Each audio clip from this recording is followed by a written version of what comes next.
The slop gates are wide open over at the DCU. Man of Tomorrow in theaters July 9th, 2027. And you know what? I got something nice to say about this.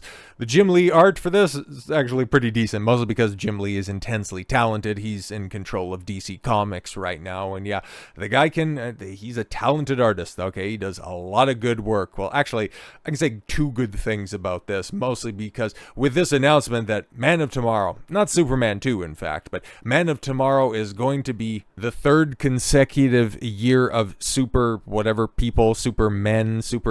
family movies to be coming out. Well, actually, it's also the third consecutive July where you're going to be getting this phenomenon take place. But I can compliment the art, and I can also say one other good thing about this announcement is that by simple virtue of giving Superman a sequel, Simu Liu reacts to fans saying they don't remember the last time the superhero sequel came this fast with Man of Tomorrow. And they also pissed off the resident bitch boy in the MCU. You love to see it. But yes, Superman sequel, Man of Tomorrow, officially announced by James Gunn with a 2027 release date. Yuck. James Gunn and DC Studios have officially said the next chapter of their new Superman saga, the follow-up film titled Man of Tomorrow, will release July 9th, 2027. The announcement comes just months after Superman soared into theaters and then crashed down to Earth, because holy shit, you had that really decent opening weekend, right? And a very good hold at the box office, right? Because I don't want to undersell it at all whatsoever. It's just, how is it? How is it right? Because you can draw comparisons, the former Superman media in the past, when you had, Batman v Superman, that absolute cringe fest. It came out and it had a $500 million opening weekend. Huge money that it did.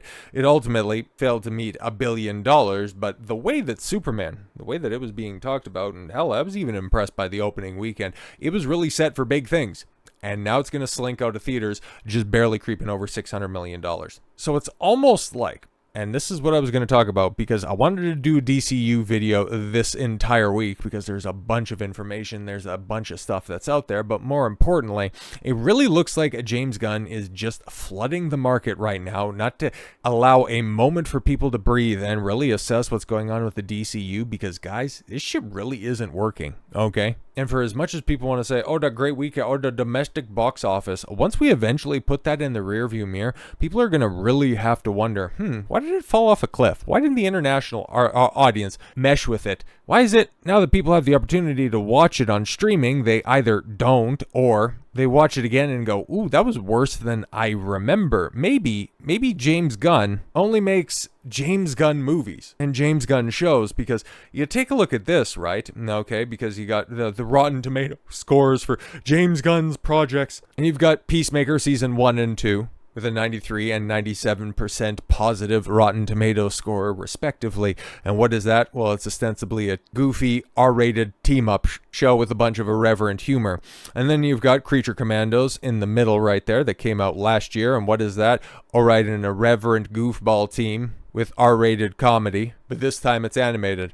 All right, you got all 3 Guardians movies, and what is that? An irreverent goof. You see where we're going with this? The Suicide Squad, and then Superman was exactly the same way. But at least this time around, they're given enough due diligence not to call this Superman 2, because, well, James Gunn confirms that Man of Tomorrow is not Superman 2. Yeah, because, the first one, that was Superman, okay? Like, it was kicking off the franchise and all that stuff, but Man of Tomorrow, okay, and we'll get into some of this stuff. No, it's different than Superman in so much as we're just going to have a bunch of other superheroes that are in there. This is about an established Superman and, how he can mesh with all of the other metahumans that are out there.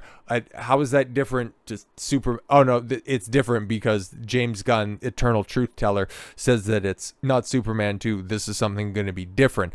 James Gunn has officially put a stop to the swirling speculation about his just-announced Superman follow-up. While Man of Tomorrow will serve as the direct continuation of this summer's Superman, the DC Studios co-head has confirmed that it's not a straight straightforward Superman 2 instead. Gunn says that the project is part of a larger tapestry he's calling the Superman Saga. Oh, fuck off already. The clarification came directly from Gunn on social media after fans began questioning whether the new film was a traditional sequel or something else entirely, in response to fans asking whether Man of Tomorrow was the same movie he'd previously described as Superman-centric but not exactly a sequel. Gunn didn't mince words. Yes, sorry, this is the same movie. Superman has a major role, but it's not Superman 2. It's called Man of Tomorrow. Superman has a major role. I mean, that's one of his nicknames, Man of Tomorrow, but whatever, man. Gunn said in a social media post, the direct confirmation immediately aligns with months of Gunn's prior comments. Which ones, exactly? Because the guy he doesn't stop talking. From the beginning, he insisted that the second installment would push beyond a simple Superman versus villain storyline. Bro, that's not even what the fuck was in your first movie, okay? Back in August, Gunn told outlets like Games Radar that the film wouldn't be your typical Superman 2, but an ensemble-led flick. Yeah, like Superman was. Fuck. He added that Superman would still be an important element. Well, you would hope so, as the story would unfold within the group of characters we've already met. Entertainment Weekly has reinforced that framing, describing Man of Tomorrow as not quite a traditional sequel, and instead part of a broader Superman saga, a slate that also includes the already dated Supergirl for June. Oh shit, I thought it was in July. Oh right, that's Spider-Man, which one brainlet thinks is gonna lose the Supergirl. Holy shit, man, because like I said before, I think James Gunn is just simply flooding the market because this shit really isn't working. Like, outside of just a couple of sycophants, giving this guy full range on DC, okay? And it's really analogous. I seen this post from a little while ago, but the Eternals director, Chloe Zhao, says that the film had an unlimited amount of money and resources. Eternals didn't have a lot of limitations, and that was actually quite dangerous.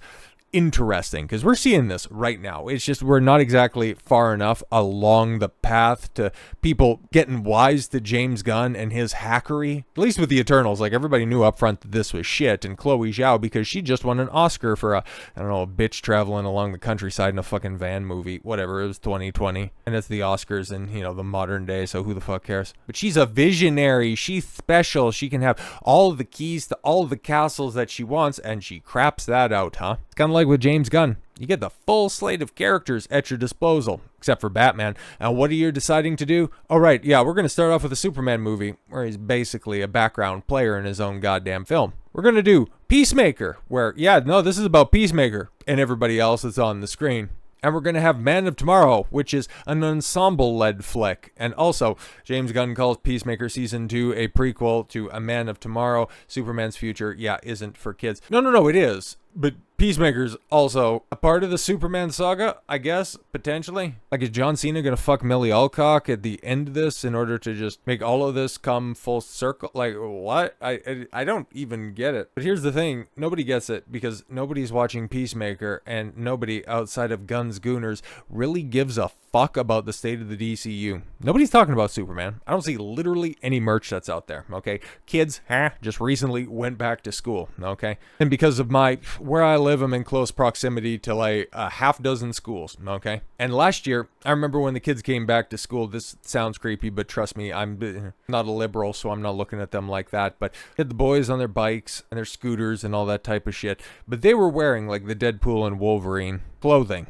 okay? Seen a few Deadpool hats and shit like that, and that had a cultural footprint. It's all but evaporated at this point, but at least for that epoch in time, that was popular. That was an R-rated movie after all. So yeah, I don't want to get too up in arms about, Peacemaker being a spiritual prequel to Man of Tomorrow or anything like that. It's still crap at the end of the day. So just because, it's R-rated isn't exactly the only reason why I wouldn't make kids watch this. It's just also because it's bad and I value the mental health of the younger generation. But just going back, I don't see too many, and even if I do see Superman gear, it's not the Kingdom Come logo. It's not the David Corenswet, not quite an S Superman logo.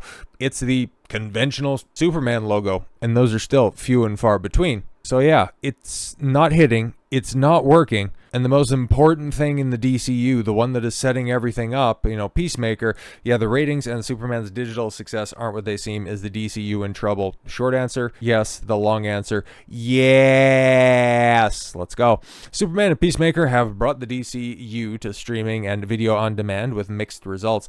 The latter is definitely getting attention. It's really not, man. I don't see anybody discussing this stuff. I don't even know. That's one thing. Normally, when it comes to these shows that I have no desire to ever watch, I at least know when they're popping up. It's kind of like that Alien Earth show that's out right now. Okay, like I know that it comes out on Tuesday. I listen to Gary Nerdrotic and Mahler break it down, but I could literally not give a less of a fuck when it comes to watching that show. But I at least know of it. I also know that nobody's watching it and nobody's discussing it.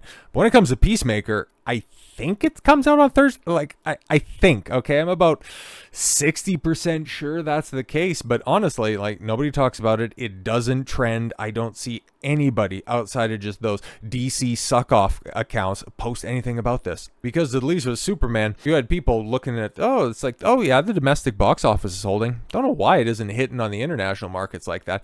But there was at least conversations then about all of the stupid decisions that were in the movie itself. It generated some conversation. But now it's all but gone and dead. It's done and dusted. Nobody discusses it. Nobody's going to look back at this. This might, I don't even know if it's going to make too many people's like end of year videos. It might be one of those things where, yeah, the box office kind of collapsed in July because, well, the dinosaur movie didn't hit $1 billion, and yeah, it's like the superhero genre is kind of dead because how many movies came out this?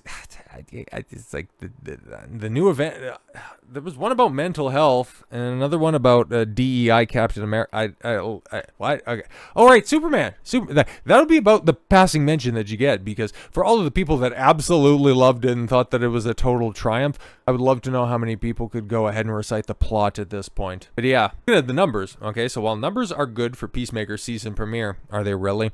Looks can be deceiving. Samba TV, which is considered the most reliable source for streaming ratings, yeah, they're up there. Like Luminate's pretty good, and then obviously when Nielsen comes around with their ratings, they're kind of the definitive source. But when it comes to just early numbers, yeah, Samba's pretty good. But then again, they only draw from a couple of select apps from a couple of different streaming sites. So yeah, it's reliable. It's just not exactly a complete picture. But even if we just want to compare apples to apples when it comes to Samba's numbers, yeah, I mean, you look at this, okay? So yes, considered the most reliable source for streaming ratings, found that season 2 premiere experienced a 22% jump in viewership from season 1's finale in 2022.